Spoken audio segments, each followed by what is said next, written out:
আরাফার সিয়ামটা আমরা যেন ভুলে না যাই, আরাফার সিয়ামটা যেন আমরা করি। কারণ আরাফা, দেখেন এই দিনে একটা কথা বলতে ভুলে গেছি, শেষ করে দিই।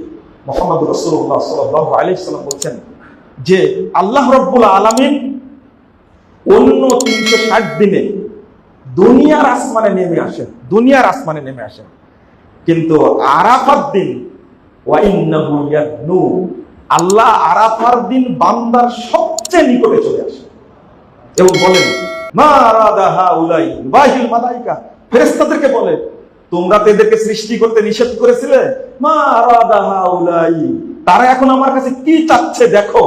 আল্লাহ সবচেয়ে নিকটে আসেন আরাফার দিনে।